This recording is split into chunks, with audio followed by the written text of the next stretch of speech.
La educación es un tesoro y la educación inclusiva es un sueño que podemos hacer realidad. No hay calidad sin inclusión. Hoy es posible cambiar el mundo y podemos hacerlo desde nuestras aulas presenciales o telemáticas. ¿Te imaginas qué podríamos lograr si la cultura, la gestión y las prácticas en la educación fueran inclusivas?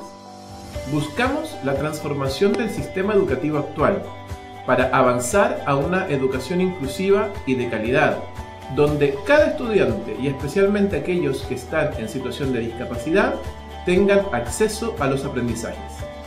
Para ello, asesoramos y capacitamos a directivos, docentes y profesionales de apoyo, de manera que cuenten con las herramientas necesarias para la consolidación de entornos de aprendizaje sin exclusiones. Hemos diseñado servicios especializados que permitan que la inclusión sea una realidad en cada aula.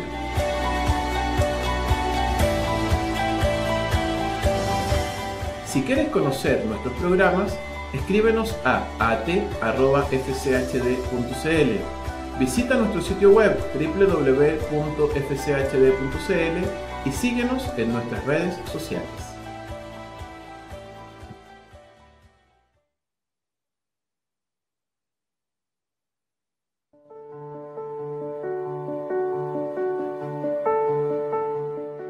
Todas las personas soñamos alguna vez con tener una profesión, un oficio o herramientas que nos ayuden a enfrentar nuestro futuro.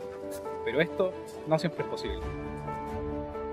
Existen personas que no pueden acceder a una etapa de formación, a pesar de su gran esfuerzo y perseverancia. Son discriminados por el sistema educativo tan solo por enfrentar una discapacidad y muchos de ellos no cuentan con conectividad a Internet. Ayúdanos a eliminar estas barreras y que el sueño de la capacitación se haga realidad en las personas en situación de discapacidad que aún tienen la esperanza de alcanzar sus metas. Como Fundación Chilena para la Discapacidad, queremos entregar 1000 cupos de capacitaciones este año, priorizando a personas en situación de discapacidad de zonas rurales y extremas de nuestro país, para que cuenten con mayores oportunidades de inclusión laboral. Apóyanos, porque tu desafío es nuestro desafío. Te invitamos a colaborar. Escríbenos a contacto@fchd.cl y síguenos en nuestras redes sociales.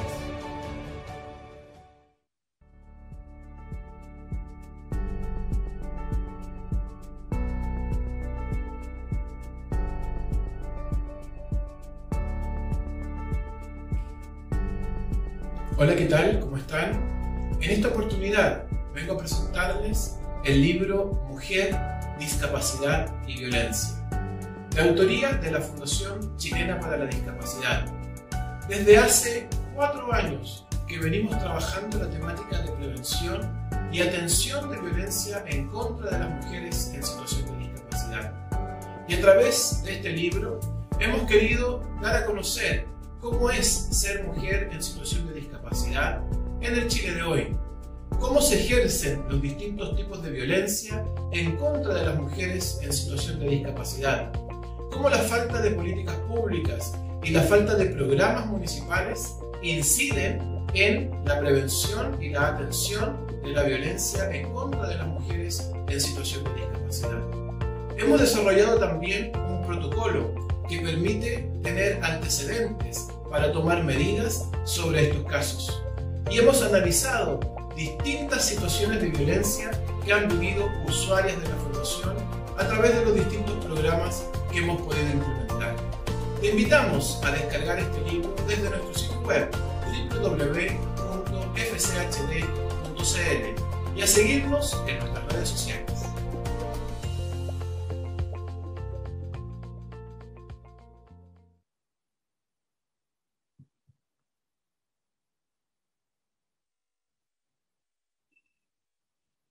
Muy buenas tardes a todos y a todas.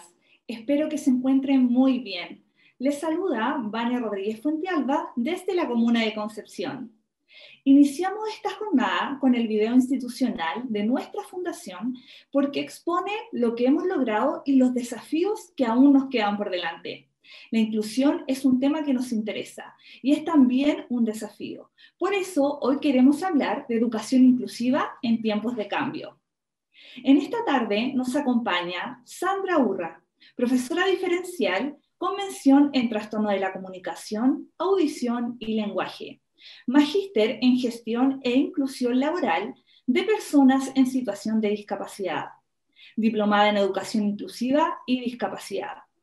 Pamela Montero, profesora diferencial con mención en dificultades de la audición y del lenguaje. Y Matías Poblete, fundador y presidente de la Fundación Chilena para la Discapacidad, profesor diferencial con mención en discapacidad intelectual y magíster en gobiernos y asuntos públicos. Para comprender de mejor manera qué es la educación inclusiva, daremos inicio a nuestra primera exposición catalogada La educación inclusiva es educación de calidad. Tenemos el agrado de presentar a nuestra primera expositora. Ella es Sandra Urra Águila, profesora diferencial y directora actual de la carrera de psicopedagogía de la Universidad Andrés Bello. Adelante, Sandra. Ahora sí. Muchas gracias y buenas tardes. Muchas gracias por la invitación. Y resultaba interesante en esta jornada para mí participar con esta primera temática que tiene que ver un poco con tener un lenguaje común. Un poco ponernos de acuerdo en de qué hablamos cuando hablamos de inclusión. Hay muchos estereotipos, hay muchos mitos. Tenemos que de alguna manera coincidir en que el concepto de inclusión es tocado y mencionado para fines a veces particulares. Entonces resulta interesante aclarar cómo llegamos al concepto de inclusión y al paradigma de inclusión vinculado a educación. Así que voy a pedir por favor si me pueden compartir la presentación para yo comenzar a exponer. Ok, entonces ahora voy a comenzar a presentar agradeciendo también la posibilidad de contar con intérprete de lengua de señas. Voy a comenzar a presentar el trabajo que hice para el día de hoy, que tiene que ver un poco con generar la conversación que implique convencernos de que la educación inclusiva es educación de calidad y de alguna u otra manera también tocar la temática vinculada a situación de discapacidad con la importancia que implica una educación de calidad. Bueno, ya Vania nos presentaba y resulta importante también saber que hoy no solo nos van a poder escuchar, ver y participar personas en este caso nosotros desde Concepción, pero también desde otras ciudades, y resulta muy importante conversar esta temática hoy, sobre todo pensando que la mayoría de los colegios esta semana se reincorpora a actividades virtuales o presenciales o en modalidad híbrida, y quizás hay muchas dudas que surgieron desde el año pasado vinculado a cómo hacer educación inclusiva en contextos virtuales y si es o no inclusivo. A partir de eso, la ruta de la jornada que voy a compartir con ustedes hoy implica que hoy nos debería quedar claro cómo se diferencia o se acerca la conceptualización de integración y la de inclusión, la diversidad y cómo se sitúa en la conceptualización que teníamos vigente con anterioridad, que era la conceptualización de necesidades educativas especiales, cómo cambia un poco el foco para entender estos conceptos, cuáles son los desafíos para los docentes hoy en este contexto, qué implica esto y cuál ha sido el cambio de paradigma educativo de atención, en este caso a las personas en situación de discapacidad en educación, y cuáles también son los desafíos y las realidades que se van a dar en aula vinculado con la inclusión. Generalmente, cuando partimos una jornada que tiene como foco inclusión, la mayoría de las personas sitúa que la discusión se va a centrar en discapacidad. Principalmente, ello tiene que ver con que de alguna manera la principal situación que puso sobre la mesa el hablar de inclusión estaba vinculado a procesos vinculados en situación de discapacidad, personas en situación de discapacidad y cómo brindar las oportunidades para acceder a procesos educativos. Por eso generalmente las personas vinculan la conceptualización de inclusión con discapacidad. Y la inclusión, luego de lo que vamos a conversar hoy, hay que entenderla como un proceso y un paradigma y una forma de vida que implica más allá que la discapacidad considerar una serie de situaciones desde el respeto y la consideración de la diversidad.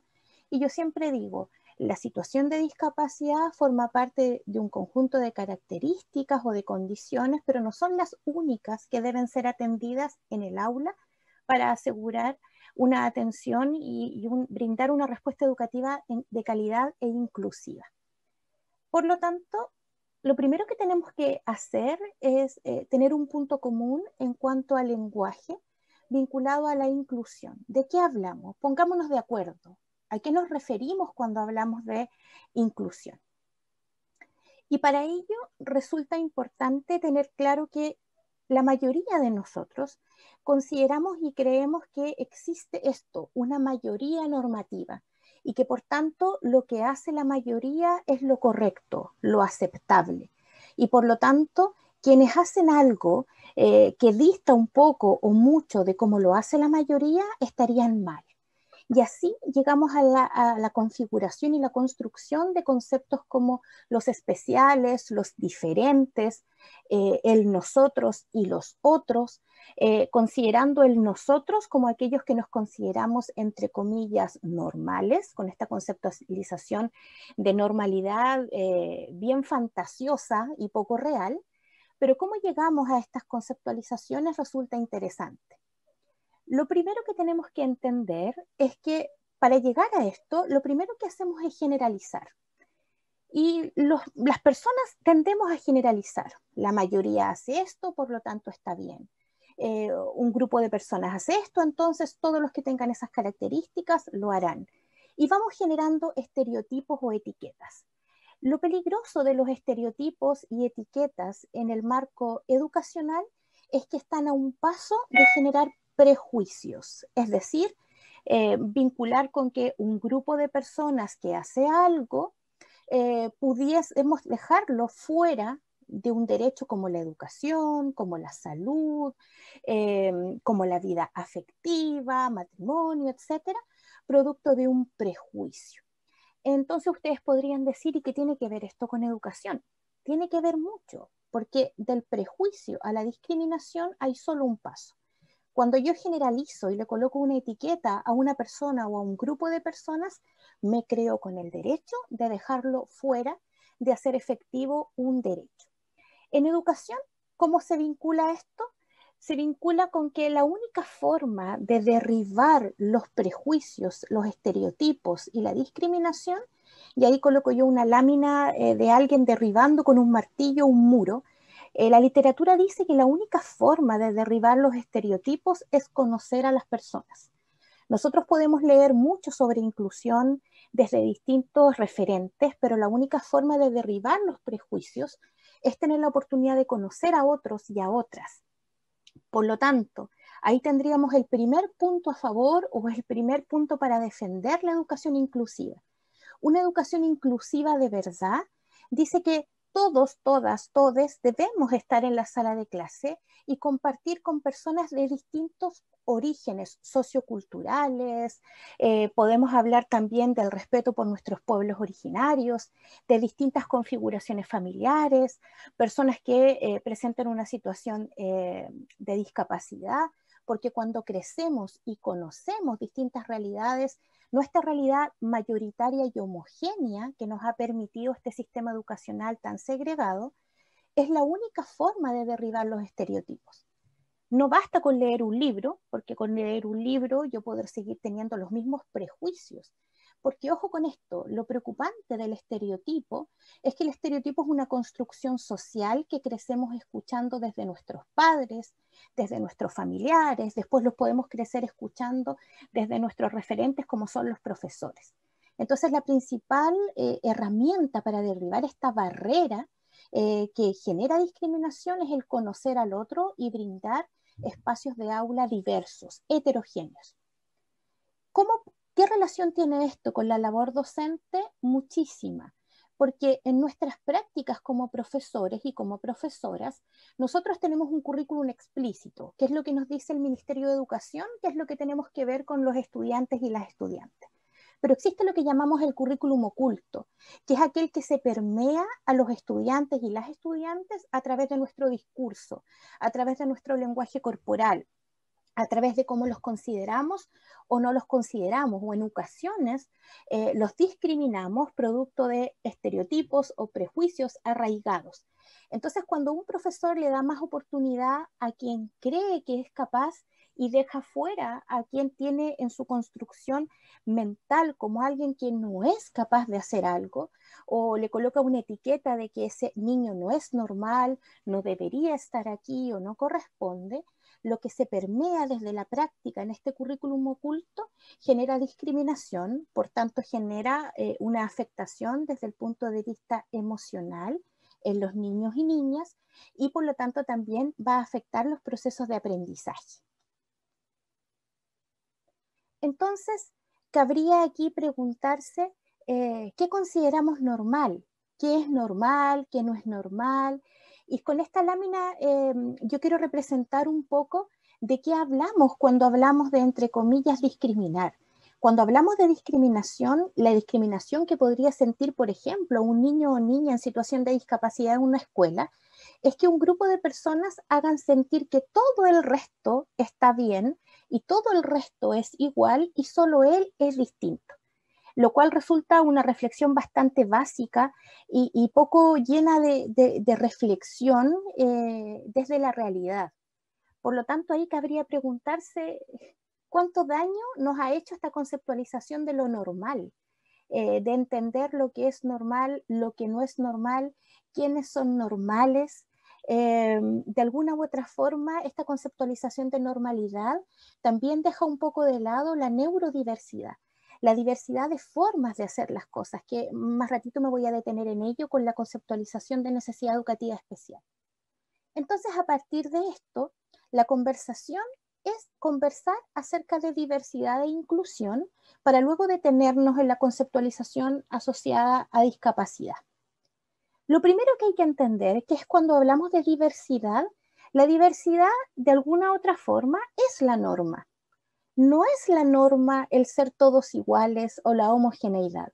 La diversidad es la norma, por tanto la diversidad, lisa y llanamente, es una consecuencia de vida. Por el solo hecho de vivir y estar, somos diversos. Tenemos distintas formas de actuar, de reflexionar, de vincularnos, de responder ante una situación. Por tanto, si cambiamos un poco el foco, ya no deberíamos hablar de la dificultad para aprender o de que a alguien le cuesta. Simplemente tenemos distintas formas de hacer, de responder y de generar, y hay que entender que desde esa mirada la barrera no está puesta y no debería estar puesta en la persona, sino que la barrera desde un enfoque social la coloca el contexto, que nos brinda las oportunidades para que el otro o la otra puedan desenvolverse desde un enfoque de derecho claramente, en la medida que pueda y dar cuenta de cómo puede aprender. En los últimos años ha surgido un concepto bien interesante, que es el de diversidad funcional, entendiendo la diversidad funcional como las distintas formas de funcionamiento social, que está determinado por características físicas, sensoriales, de procesos cognitivos, de cada individuo como único. Por tanto, esto implica distintas formas de participación ciudadana. Si yo lo miro desde ahí, esta conceptualización de normalidad empieza a diluirse un poco, porque más que compararnos con la norma, deberíamos respetar las diversidades de formas de hacer. Lo que pasa es que en este mundo tan estereotipado, mecanizado y de producción en serie, nos han hecho pensar que existe una única forma de hacer las cosas. Por eso yo les decía al comienzo que están los nosotros y los otros. Por lo tanto, es importante entender que la diversidad existe aún sin la necesidad de diagnósticos. Las aulas, las salas de clases son diversas por naturaleza. Lo que pasa es que los modelos educativos, el nuestro y otros también, han favorecido esta segregación, por ejemplo, sociocultural, que tiene que ver con, de alguna manera, una segregación de escuelas en términos del acceso económico. Entonces, la diversidad existe y siempre ha existido. Lo que pasa es que los sistemas educativos a veces hacen que las aulas sean homogéneas. Ahora, dentro de esa homogeneidad, claro que hay diversidad, pero no toda la diversidad que pudiese existir. ¿Y por qué? Por lo que les decía hace un ratito vinculado a la lámina del muro. porque cuando nos vinculamos con otros y conocemos otras formas de hacer, de ser, aprendemos a respetar y entender. Entonces, aquí hay una lámina que ilustra arena. Yo siempre digo que una situación de discapacidad es un granito de arena en la playa de la diversidad. En este granito de arena tenemos otros granitos de arena que implican situaciones que pueden manifestar diversidad, como lo pueden ser pertenecer a un pueblo originario y respetar dicho pueblo originario y su cultura al momento de planificar la educación, como lo puede ser, por ejemplo, pertenecer y ser un migrante, y lo que implica un desafío para los profesores y profesoras de cómo hacer el aula respetuosa y diversa para ellos, como pueden ser las diversas conformaciones familiares, las comunidades, ¿cierto? Hoy tenemos también que considerar y estar preparados como profesoras y profesoras para entender también la realidad de lo que son nuestros estudiantes y estudiantes en general, de la comunidad LGTBI, etc. ¿Ya? Entonces, no solo asociemos una situación de discapacidad con la diversidad. La diversidad es y existe, pero existen situaciones o consideraciones que pueden hacer que ello sea más o menos presente en el aula. Si retomamos el concepto de diversidad funcional, podemos entender que este concepto a mí me agrada muchísimo porque tiene de alguna u otra manera implícito el concepto de dignidad. Cuando yo hablo de diversidad funcional, primero está intrínseco el concepto de dignidad, porque habla de que existen distintas formas de hacer, por lo tanto, desde lo intrínseco hay un igual valor de todos. Tenemos iguales derechos, solo por ser humano, ¿ok? No existe una etiqueta que a mí se me ponga que podría permitir el que yo no acceda a algún derecho.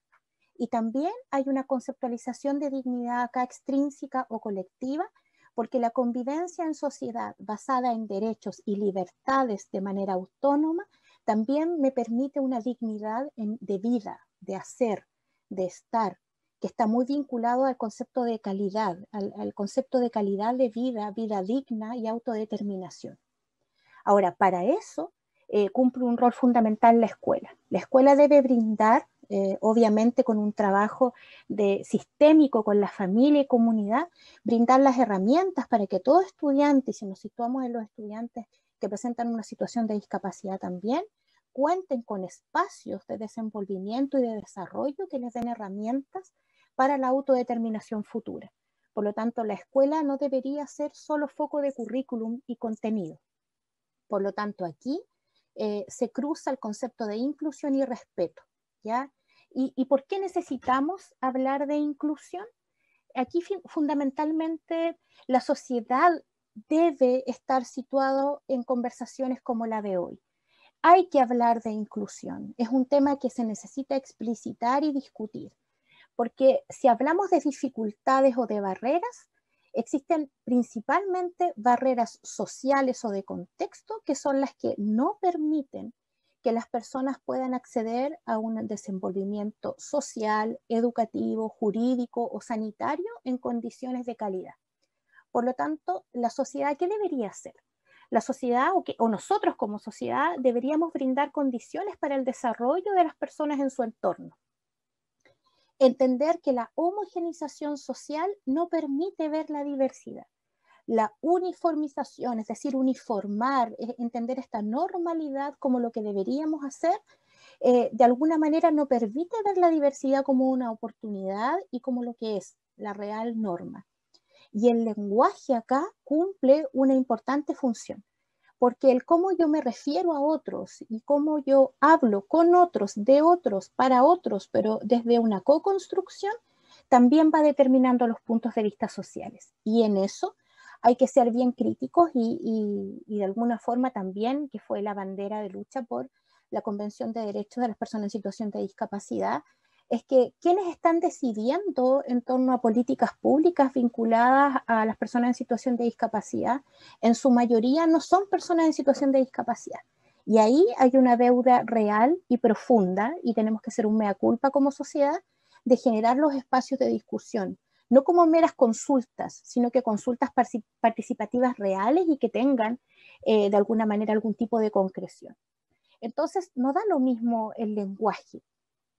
Por lo tanto, la homogeneización es una barrera que hay que derribar. Cuando homogeneizamos, cuando tratamos de uniformar, cuando tratamos de entender que esto no es normal y lo alejamos y no es mi tema, ese tipo de barreras hay que superarlo, ¿cierto? Para que todos, todas, todos, sin excepción, aprendan. Y hay algo muy importante acá.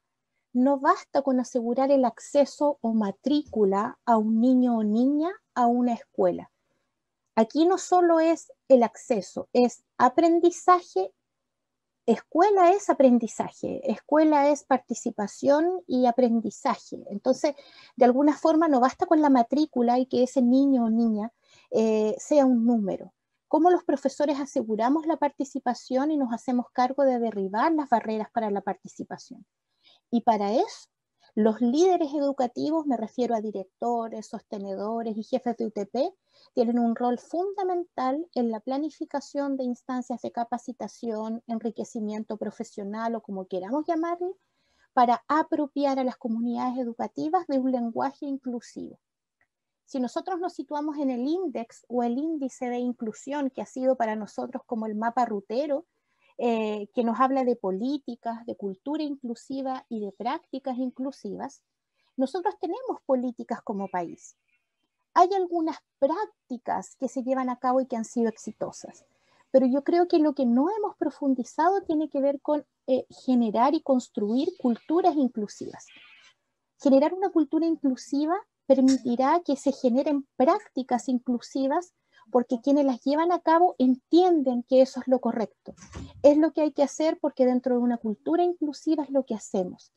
Pero si seguimos haciendo capacitaciones desarraigadas de la cultura y sin considerar aspectos de reflexión y de co-construcción comunitaria, los miembros de la comunidad educativa como profesores y profesoras van a seguir haciendo cosas porque se las piden, porque se las exigen, desde un agobio, pero no desde una real sensación de que hay que hacerlo porque es lo correcto desde un enfoque de derecho. Entonces, yo creo que en lo que estamos pendientes para generar procesos inclusivos y de calidad es en la generación de una cultura inclusiva. No es algo rápido, no es algo fácil. Todo cambio cultural, paradigmáticamente hablando, es un proceso lento, pero implica obviamente la participación de todos los estamentos. Por lo tanto, podríamos decir que todos y todas somos diferentes, ya no situándonos en una persona en situación de discapacidad u otra condición. Por lo tanto, lo que requerimos es igualdad de oportunidades, pero, y aquí es la diferencia entre igualdad y equidad en la respuesta social y educativa. ¿Qué quiere decir esto? Igualdad de oportunidades, yo hablo de igualdad porque la igualdad de oportunidades está vinculada a los derechos, ¿ya? Igualdad de oportunidades desde un enfoque de derecho, pero una vez que se accede a un derecho como la educación, la respuesta educativa debe ser en condiciones equitativas, no igualitarias, es decir, darle a cada estudiante lo que requiere para dar cuenta de sus aprendizajes, y eso implica enriquecer los recursos educativos, las formas, las metodologías, no todos para todos lo mismo, y ojo, no todas las personas que presentan una situación de discapacidad visual o auditiva requieren de los mismos recursos. Por lo tanto, también hay que ser respetuosos de la diversidad de necesidades que puede haber dentro de cada grupo de personas. Entonces, también hay dos conceptos que ustedes tienen que haber escuchado muchísimo: capacidades especiales y capacidades diferentes. Las capacidades diferentes, lo primero que tenemos que tener claro es que todos, todas, todes tenemos capacidades diferentes. Todos somos diferentes, por lo tanto hacemos, respondemos y reflexionamos de manera distinta. Así que no lo asociemos a un grupo de niños, por favor. Y cuando usamos este otro concepto, capacidades especiales, yo les voy a contar que los únicos que tienen capacidades especiales son los superhéroes. Porque vuelan, porque viajan en el tiempo, porque tienen visión de rayos X, porque etcétera. ¿Ok? Yo siempre digo los superhéroes, excepto Batman, porque Batman tenía dinero para comprar cosas, pero él no tenía superpoderes. Pero ellos son los únicos que tienen estas capacidades especiales. Por lo tanto, también es importante lenguajear y cambiar nuestro lenguaje, entendiendo de que no existen los niños con capacidades especiales, existen niños y niñas, punto, con diversidad de formas de ejecutar, hacer, responder, con diversidad de motivaciones e intereses, etc. Entonces hay que dejar un poquito esta conceptualización que a veces resultan eufemismos, así como usemos palabras lindas para referirnos, pero hablemos de niños, de niñas, y también hablemos de las necesidades que ellos y ellas tienen, pero no les coloquemos etiquetas sobre la etiqueta. Frente a esto, las barreras, por tanto, estarían ubicadas en los contextos. Y aquí tendríamos dos grandes barreras desde el punto de vista de la inclusión: las barreras actitudinales y las estructurales. Créanlo o no, en alguna ocasión vi una presentación muy parecida y me inspiré en una presentación de la Andrea Sondek de la Fundación Tekal, que nos hablaba de que estas barreras, principalmente las más difíciles de derribar, no son las estructurales, porque las barreras estructurales, una puerta, una rampa, etcétera, se derriban con presupuesto. Las barreras más importantes para la participación tienen que ver con las actitudinales, que están asociadas a los paradigmas y concepciones y estereotipos y prejuicios que están arraigados socialmente. Y para ello, por mucho que a veces se invierta recursos, no hay grandes avances, y yo creo que ahí, un poquito vinculado a lo que yo les decía hace un rato, es donde hay que invertir tiempo de calidad en generar instancias de reflexión, de discusión y de diálogo para co-construir una cultura inclusiva, no imponerla. Entonces, ¿cuáles podrían ser las principales barreras actitudinales? La discriminación, el menosprecio, el prejuicio. En el caso de las personas en situación de discapacidad, la sobreprotección es una tremenda barrera con la que los educadores a veces tenemos que trabajar con las familias.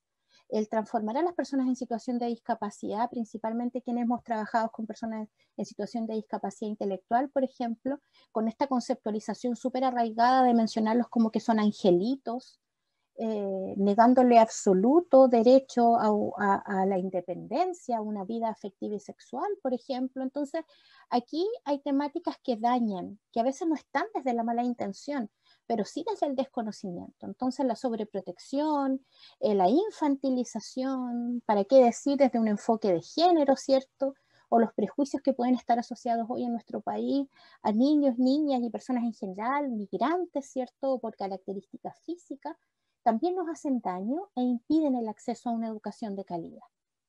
Entonces, de alguna forma, lo que queremos cuando hablamos de educación y de educación inclusiva y de inclusión en general, la inclusión no solo es escuela, la inclusión también implica esparcimiento, implica acceso a recreación y deporte, implica obviamente el acceso inclusivo a situaciones sanitarias, educativas, familiares y de formas de hacer familia, ¿cierto? Y también principalmente es donde tenemos una tremenda deuda, inclusión laboral. ¿Cómo de alguna manera nos preocupamos de que la inclusión no termine en el colegio o en la escuela? ¿Qué pasa con estos jóvenes cuando terminan los procesos inclusivos? ¿Nos hacemos cargo socialmente, culturalmente del acceso al trabajo?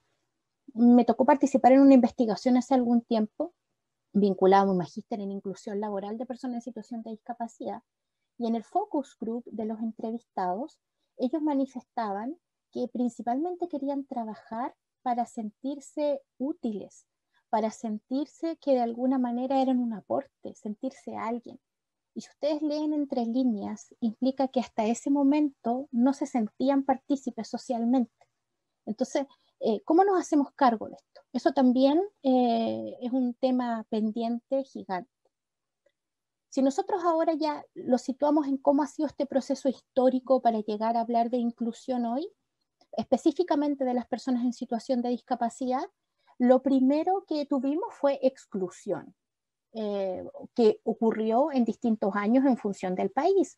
Pero piensen ustedes que en los años 40, los años 50, no hablábamos de situación de discapacidad, incluso teníamos conceptualizaciones muy arraigadas a un concepto médico, clínico, el enfermo, la enferma, que es una conceptualización que aún tienen muchas personas. Si ustedes hablan y tienen la bendición de tener a sus padres o abuelos vivos y conversan estas temáticas, cuando yo decidí estudiar educación diferencial, mis tíos o tías mayores me decían, usted va a trabajar con niños enfermos. Entonces tiene que ver con una conceptualización muy arraigada que pensaba que las personas en situación de discapacidad incluso se consideraban no educables. Entonces quedaban excluidos del sistema educativo. Pasamos posteriormente a un modelo de segregación en donde se pensó que sí podían ser educables, pero si estaban juntos con aquellos que eran sus iguales. Entonces ahí hablamos de la segregación. Este modelo segregado es el modelo que es muy propio de los currículum, por ejemplo, asociados a las escuelas especiales. Si ustedes se dan cuenta, las escuelas especiales, escuelas de lenguaje o escuelas especiales asociadas a alguna situación de discapacidad, obedecen a este modelo. Posterior a eso, y explícitamente en Chile el año 98 con el decreto 1, se formaliza los procesos paradigma de integración.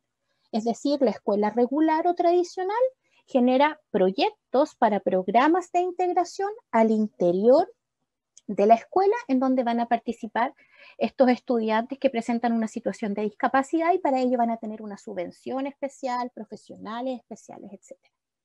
Y posterior a eso, como paradigma, podríamos decir la evolución de eso, vendría a ser la inclusión, que es una escuela abierta que no implica el esperar un diagnóstico de algo o una subvención especial, ojo con eso, sino que es una escuela abierta para todo o toda estudiante, independiente de la característica o etiqueta, y cuenta con los recursos profesionales y materiales para atender dicha diversidad, la respeta y la considera.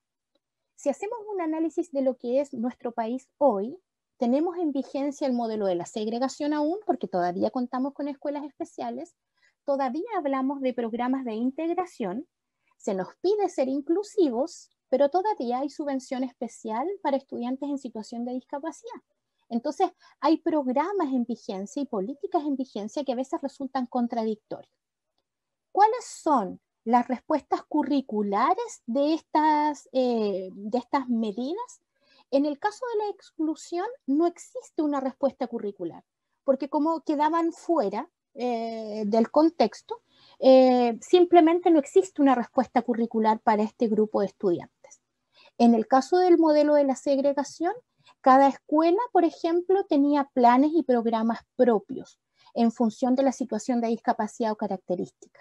En el caso del paradigma de la integración, la respuesta para ello eran las adaptaciones curriculares. Dicho de manera muy simple, el profesor o profesora de aula regular planificaba para todo el curso, considerando que todo el curso aprendía igual y que, entre comillas, este era el grupo normal, entre comillas, y una vez que la planificación estaba hecha, se hacían adaptaciones curriculares para aquellos estudiantes que no aprendían como la mayoría. Y desde un modelo inclusivo, la respuesta curricular es la diversificación curricular, es decir, partir planificando en base al currículum nacional, pero para dar respuesta a la diversidad de posibilidades de aprender que hay en la sala. ¿Ok? Si eso lo situamos hoy a cómo lo estamos trabajando, me avisan ahí para ir cerrando con el tiempo, muchas gracias, que hoy tenemos de alguna manera el decreto 67 que diversifica la evaluación y también tenemos el decreto 83 que nos invitaba a diversificar y daba orientaciones para hacer adaptaciones curriculares. Entonces yo creo que hoy estamos en un paso firme en Chile para esta transición de la integración a una real inclusión, pero con muchos temas pendientes. ¿Qué aspectos positivos tiene la inclusión? La inclusión permite que quienes se educan en contextos inclusivos aprenden distintas formas de hacer, responder, son estudiantes respetuosos. Los profesores van a tener más herramientas y más formas de entender, favorecen la no rigidez, ¿cierto? Desde el punto de vista contextual y mental y cognitivo de respuesta. Y de alguna u otra manera, la educación inclusiva es la que brinda herramientas para ciudadanos de verdad respetuosos y que valoran y que no discriminan.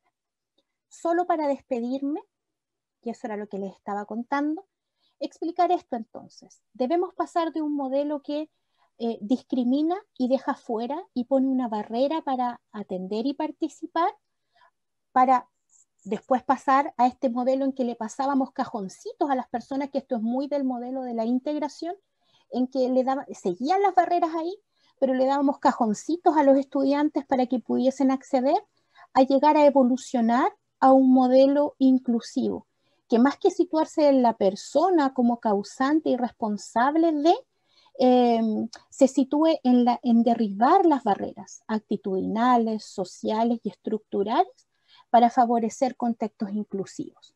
Entonces, ¿cómo nos puede favorecer esto? De muchas maneras, profesionalmente, personalmente, pero yo creo que aquí la palabra clave, si tuviésemos que encerrar todo esto en un gran concepto, la palabra es respeto.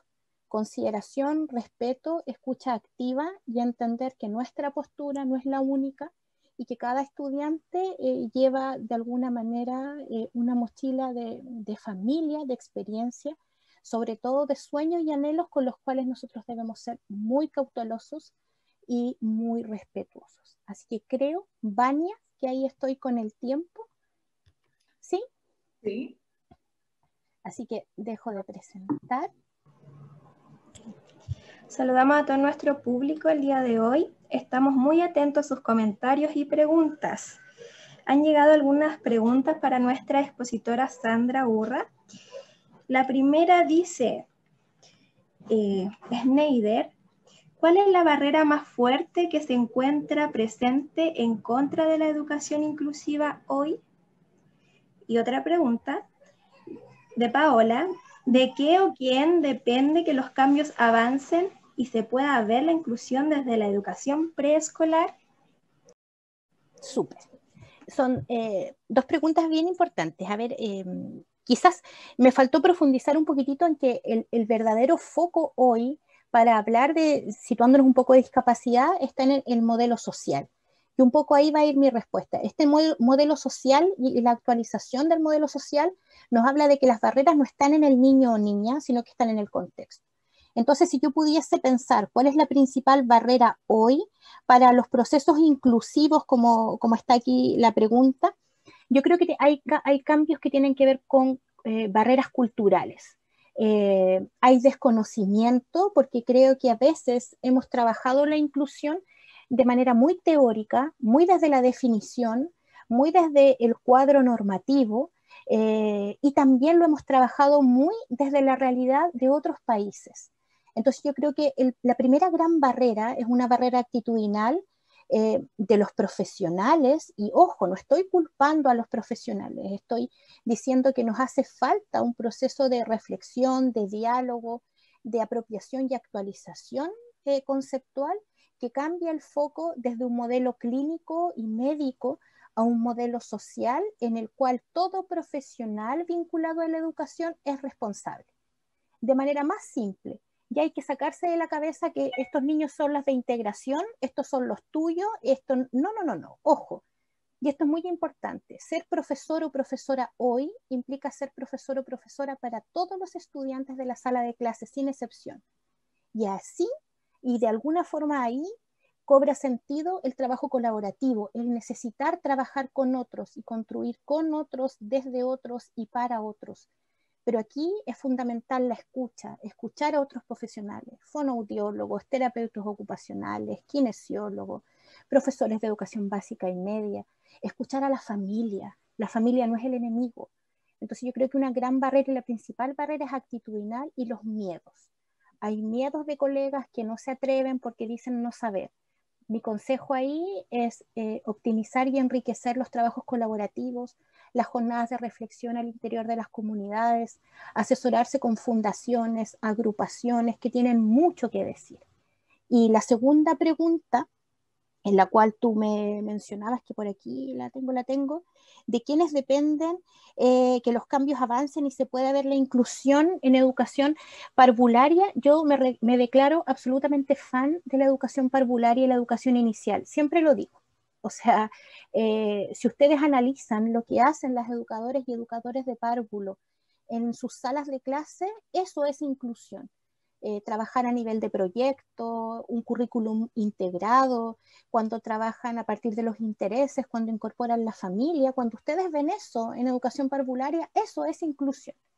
Entonces yo creo que están las políticas que obviamente en el tiempo van a ir mejorando, pero yo creo que para mejorar los procesos inclusivos en educación parvularia, lo primero que tienen que haber son comunidades educativas actualizadas en conocimiento y apropiadas, no solo que sepan, sino que haya una apropiación, que haya una respuesta profesional y que cuenten con equipos que las puedan asesorar. Las políticas inclusivas están, y fíjense que sin ir más lejos, solamente tomando la Carta de Derechos Humanos, ahí está todo. Entonces, de alguna u otra manera, hay otras políticas que lo hacen explícito.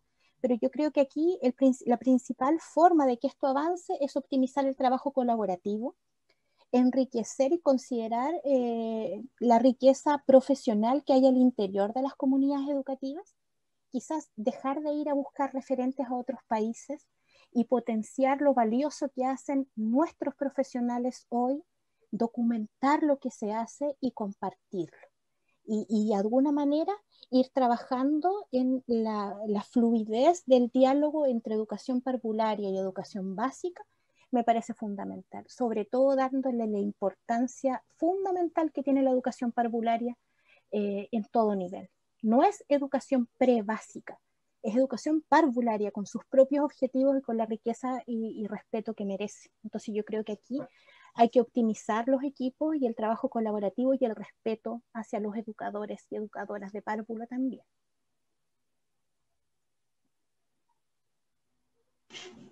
Hay muchos comentarios positivos acerca de tu exposición, Sandra. Felicitaciones, agradecimientos. Saludamos a todos los que están comentando en el chat de YouTube. Y ya para ir cerrando, no sé si nos queda tiempo para la última pregunta. ¿Alguna pregunta que tengan o comentario? Ok, como en síntesis, que se repite la misma pregunta, ¿existe algún modelo educativo que sea más eficiente para la educación inclusiva, según tu experiencia? Buena pregunta. Cuando uno lo ve en la teoría, en la universidad, cuando uno hace clases en pregrado o magíster, uno muestra experiencias internacionales y desde la literatura. Yo siempre le digo a los estudiantes que esto sea su referente, pero ustedes construyan y co-construyan sus modelos. Eso implica que no un modelo en España, en Israel o en Argentina que haya sido muy exitoso allá, tiene por qué ser exitoso en tu escuela, en Conce, en Lirquén, en Penco, en Santiago, en Ñuñoa. Aquí lo primero que hay que hacer es cómo contextualizamos estos paradigmas o estas iniciativas internacionales a mi contexto. Y ese contexto no debe olvidar la familia, la comunidad, el contexto cultural, el contexto también desde el punto de vista profesional de los que con quienes contamos. Entonces, un buen modelo es aquel que es respetuoso de las realidades sociales y culturales, número uno, considera la diversidad como la norma y no como la excepción, y es un modelo participativo y dialógico, pero no participativo y dialógico para la tele, sino que participativo y dialógico de verdad, en donde se sienta respetado todo miembro de la comunidad educativa y también se le dé un rol importante a la familia, insisto. A veces hay colegas que dicen que los familiares de personas en situación de discapacidad son personas, me ha tocado escuchar que son personas complejas. Ojo con eso, hay que entender las realidades y las historias de vida. Cuando yo he tenido malas experiencias, obviamente que no llego con la misma disposición a un contexto educativo. Entonces yo creo que aquí es fundamental el diálogo y un mensaje para mis colegas profesionales, bajarse del Olimpo.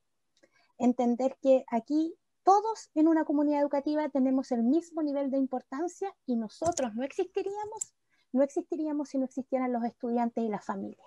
Entonces yo creo que aquí el respeto, insisto, el respeto es la clave. Gracias, Sandra. Esperamos que estas respuestas sean enriquecedoras para sus dudas. Adelante, Vania. Te agradecemos, Sandra, por tremenda exposición, por compartir tu experiencia y por tu constante compromiso con la inclusión. Muchas gracias. Y bueno, para continuar, vamos a dar inicio a nuestra segunda temática, catalogada como atención de las necesidades educativas especiales en el contexto de pandemia. Nuestra segunda expositora es Pamela Montero Faúndez, docente y actualmente profesional en situación de discapacidad auditiva, que ejerce en programas de integración escolar. Adelante, Pamela. Hola, buenas tardes a todos. Muchas gracias por esta oportunidad. Efectivamente soy una persona sorda y bueno, me gustaría presentarles la temática de atención de las necesidades educativas especiales en el contexto de pandemia en base de mi experiencia como docente diferencial. La próxima.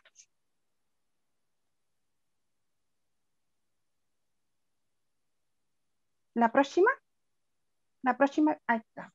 Bueno, para comenzar como una pequeña introducción que a lo largo de la historia mundial sobre la educación que ha ido forjando, especialmente a través de la educación especial paradigma, también aporte, estudio que ha ido cambiando la concepción de la educación según el desarrollo del avance de la sociedad.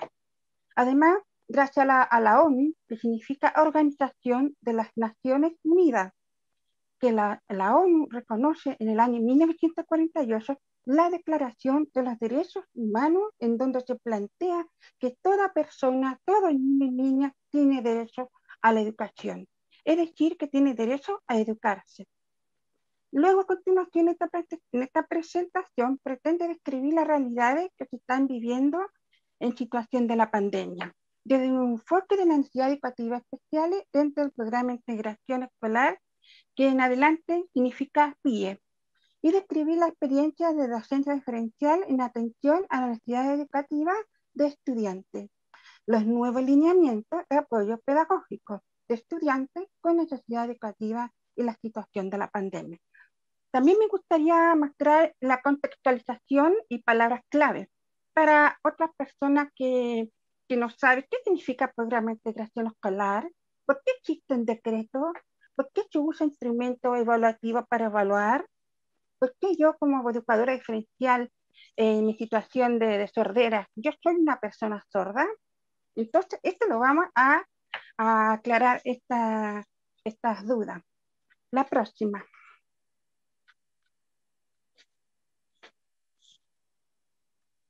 Palabras clave del PIE en el contexto de la pandemia.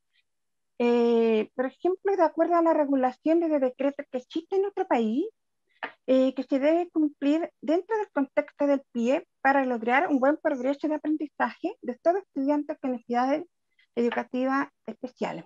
¿Qué quiere decir? Como docente, yo estoy consciente que todo estudiante tiene su necesidad especial educativa, que yo estoy consciente de muchos conceptos clave, por ejemplo, la diversidad. Hay muchos estudiantes que tienen distintas necesidades educativas individuales para poder aprender, desarrollarse integralmente como persona. Y para esto yo debo dar una respuesta adecuada, individualizada. También existe otro concepto que es atención a la diversidad. Y eso es clave porque el rol de la educación que debe velar por los derechos humanos, el derecho a la convivencia, que ha tomado mayor fuerza en la situación de la pandemia de todo establecimiento. Es decir, que en todo colegio ha debido enfocar con mayor fuerza la convivencia, que quiere decir el aprendizaje socioemocional de todo estudiante y también de todo docente diferencial. Además, el derecho a aprender a ser como persona, evitando la discriminación, respetando las características individuales, culturales, sociales y lingüísticas, en especial del estudiante sordo, la lengua de señas, también el estudiante mapuche, por ejemplo, que tiene otro idioma. Además que esto obliga a los colegios a adaptar un currículum, pero es decir, un currículum flexible, respetando las estrategias pedagógicas de todo docente y además respetando la individualidad del estudiante.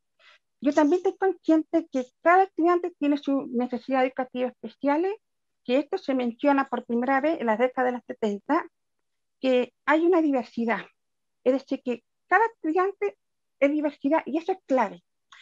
Yo me doy cuenta que este niño tiene una necesidad especial, por ejemplo, que les cuesta aprender en tal área. Entonces, yo tengo que dar una respuesta adecuada a este estudiante. Y también personas con necesidades educativas especiales que se da dentro del contexto educacional, por ejemplo, que si hay algún niño dentro de la sala que presenta alguna dificultad de aprendizaje a lo largo de su escolarización que requiere atención individualizada y recursos educativos específicos, distinta a los que se necesitan los demás compañeros y también del estudiante sordo. Y por último, la integración, que ha sufrido un proceso de cambio desde la década de los 60, entonces se toma con mayor fuerza en la actualidad, y es el paradigma de la inclusión. En la próxima, por favor.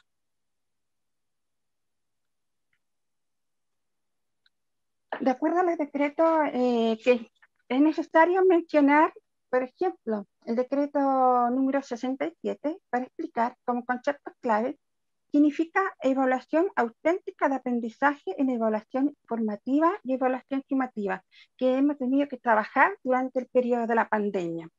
Es decir, que tuvimos que establecer que las pruebas formativas deben ser acompañadas con pauta de retroalimentación de aprendizaje en el hogar, donde el apoderado, su hijo, ve una pauta de retroalimentación de aprendizaje junto con pruebas formativas. Acompañamiento de apoyo, un reforzamiento de clases online para las pruebas formativas. Criterio de evaluación, calificación y promover, que todo alumno debía ser promovido para el año 2021. Esto debido a que a nivel nacional, producto de la pandemia, no se podía evidenciar de manera objetiva los objetivos de aprendizaje adquiridos durante el año 2020. Es decir, de los objetivos priorizados, de adecuación curricular priorizada, entonces, por lo cual no se podía observar de manera objetiva. Entonces, si se ha logrado el objetivo del PASI, que es un programa de, digamos, adecuación curricular individual, de manera concreta. Sin embargo, tomando en cuenta el objetivo priorizado durante el año 2020, se promueve el alumno con observación su aprendizaje durante el año 2021 frente a la situación de la pandemia. También he vivido en relación a la repetencia, que se ha observado, criterio en relación a la participación de los padres, que ha habido muchos casos de padres ausentes, que no saben cómo manejar los celulares, cómo ir a asistir a los colegios, por ejemplo. Entonces, se ha solicitado establecer un taller para que los padres aprendan a manejar a través de reuniones online, entrega de guía y pruebas al día. Además, la asistente de estudiantes a clase online, entonces se debía ir en terreno la asistente social al hogar como último recurso de velar por los derechos del niño que tiene derecho a estudiar, que tiene derecho a recibir las guías. Entonces, conversamos con los padres que su hijo debe estar estudiando, aunque sea en clases online. La próxima. En relación a las acciones en el pie durante la pandemia. A pesar de la situación de la pandemia, se ha tomado la conciencia con mayor fuerza frente a la actividad educativa del estudiante, también de la familia. Ahí promovimos el sentido de la inclusión, que nosotros nuestro quehacer como docentes debemos autorregular nuestras emociones, nuestras sensaciones, sentimientos frente a la familia que se estaban viviendo en la situación de la pandemia. Y además que somos conscientes como formadores de niños y niñas que ellos vayan aprendiendo a autorregularse sus sentimientos, que se autogestionen, establecer relaciones positivas o negativas, pero también de manera colaborativa con sus compañeros durante la clase online. Y así se promueve la inclusión. Entonces, esa fue un desafío para nosotras y para nosotros como profesores. Entonces, la familia, los estudiantes son actores principales en el proceso de aprendizaje del estudiante. Y se considera el rol relevante de los padres que participan, lo cual fue beneficioso en el aprendizaje de manera conjunta con sus hijos. Por ejemplo, a mí me ha tocado la clase de matemáticas que teníamos que armar figuras geométricas, y yo veía que la abuelita le ayudaba a su nieto y aprendían juntos. Era un aprendizaje muy enriquecedor, conjunto. Se observa una preocupación. Entonces, sin embargo, ha habido dificultades de falta de recursos tecnológicos en otros alumnos, que no podían observar videos con uso de celulares o notebook, de manera que se ocupaba solamente las guías y cuadernillas de 4 planas, por ejemplo, lo más preciso para no generar estrés emocional al estudiante. Entonces, se ha entregado dispositivo internet, aparatos tecnológicos para niños no conectados. Se establece un horario de clase online lo más breve posible y a través de una plataforma MIT, de acuerdo a lo que rige el Ministerio de Educación, y que debía ser grabada con evidencia. Y eso también se generaba un estrés a nosotros, y la clase debe ser grabada. Entonces debíamos prepararnos, no solamente en el quehacer pedagógico y estrategias pedagógicas, sino que teníamos que estar preparados mentalmente, de manera emocional, transmitir tranquilidad, transmitir vínculos a los estudiantes, que ellos también se sienten muy solos en el hogar, que todos estamos pasando por el mismo proceso, que hemos estado solos, pero estamos viviendo la misma experiencia frente a la pandemia. Entonces, se realiza en forma transversal en toda la asignatura, que ellos sean capaces de mencionar algunas de las emociones, sensaciones, sentimientos, o que dibujen.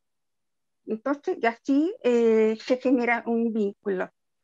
Y también se realiza conferencias de reunión MIT, plataformas con apoderados, para escucharlo, atenderlo y dar sugerencias, cómo trabajar con la guía. Y eso fue muy enriquecedor, que nos permitió conocer a los padres. Además, a nivel de establecimiento se entrega circulares online, también a través de la página del colegio, donde yo trabajo, para padres y apoderados. También envío de material pedagógico en YouTube, a través de la gestión del colegio, creación de Instagram institucional con la finalidad de motivar a los estudiantes. Porque los alumnos usan mucho Instagram. Entonces se nos ocurrió, ¿por qué no hacemos un Instagram institucional del colegio? Y ahí creamos videos de música, videos de teatro, videos de saludo de la Navidad. Fue muy entretenido hacer estos videos. Y además, correo institucional de estudiantes por primera vez, y para ello fue como un espacio de aprendizaje en el manejo de la tecnología y en el manejo de los correos. Y se realiza jornada de capacitación online a todo docente. En la próxima. La próxima.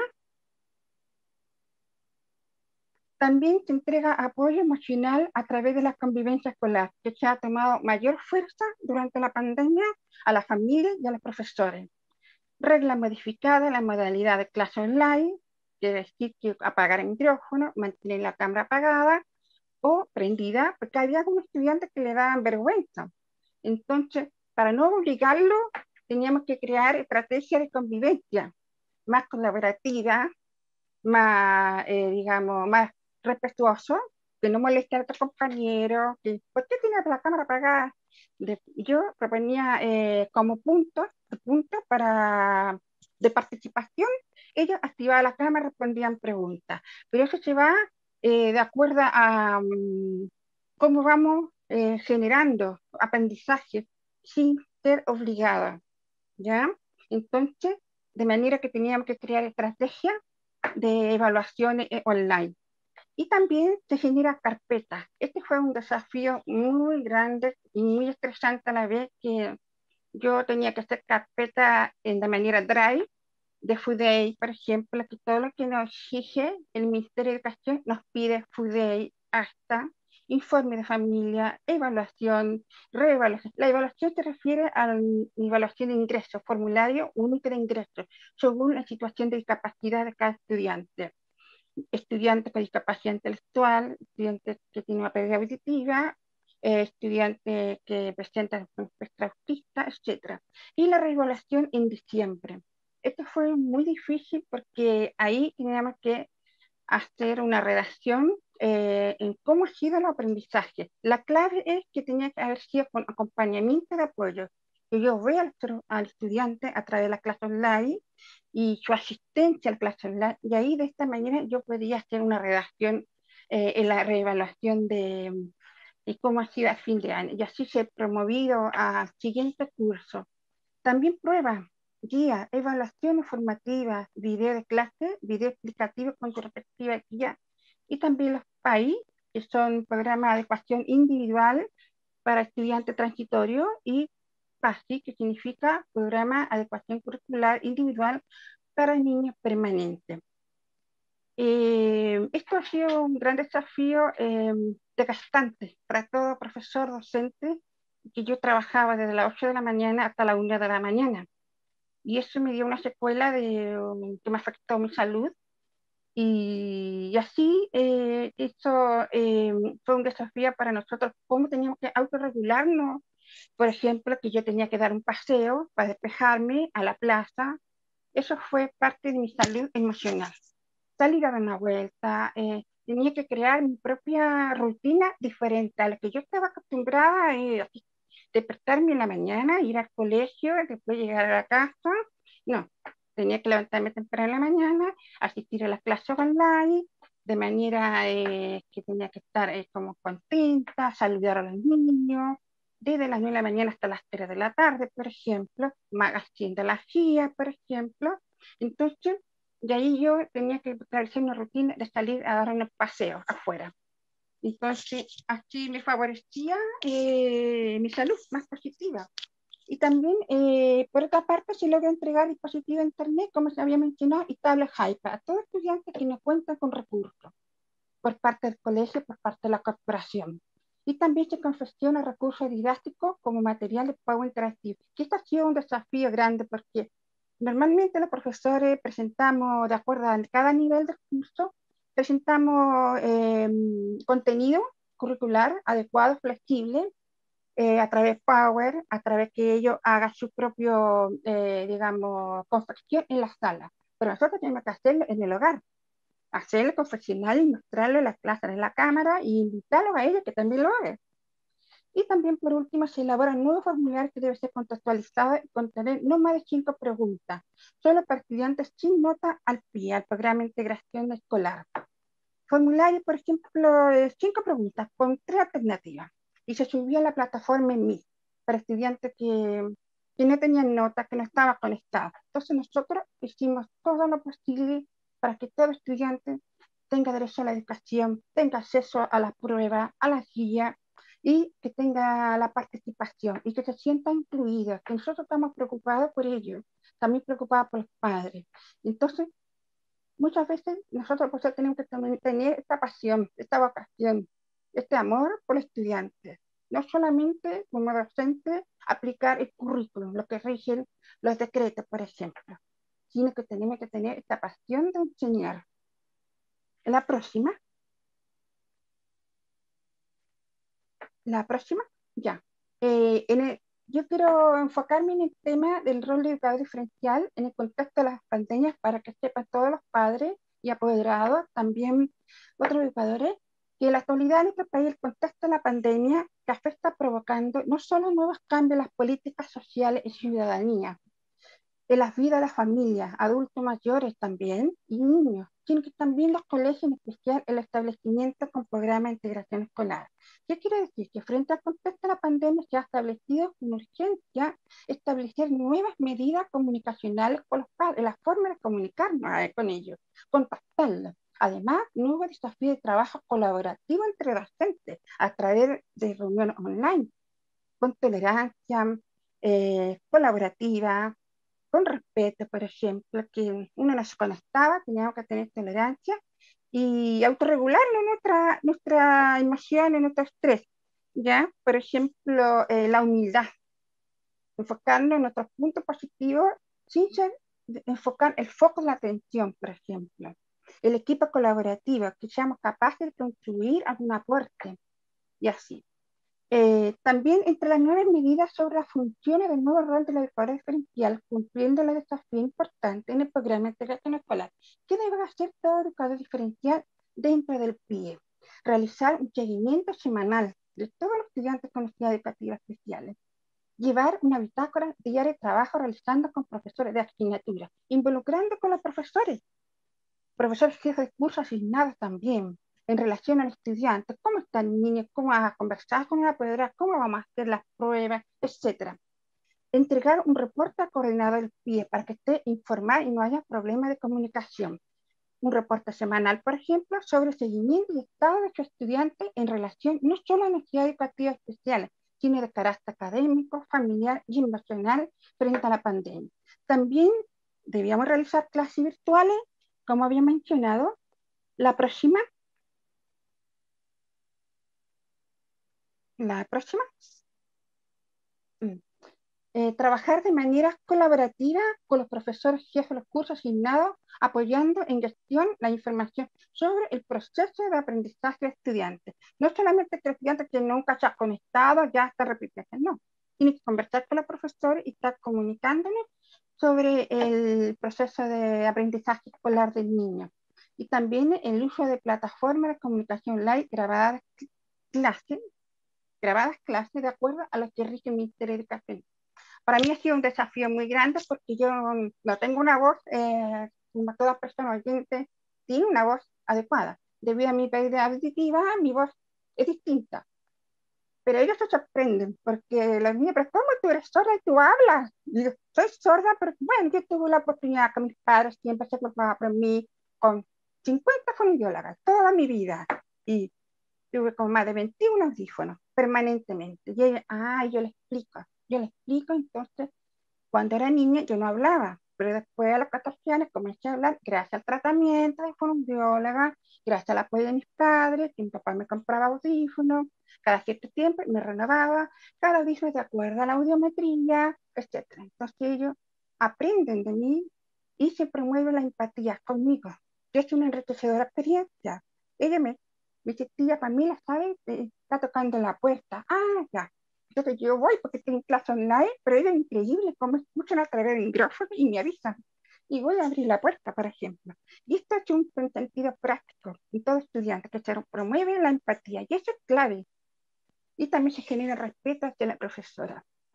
Y también parte de las funciones de toda educadora diferencial es realizar, es participar en reuniones online en el programa de integración escolar y de consejo de profesores, cumpliendo además dentro de su horario laboral online de su hogar. O sea, estamos hablando con ética, que tenemos que cumplir el horario laboral.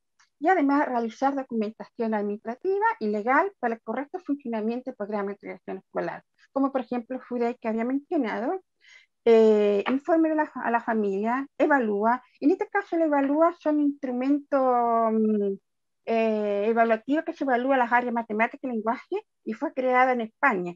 Esta evalúa es uno siempre que está muy ajena a la realidad chilena.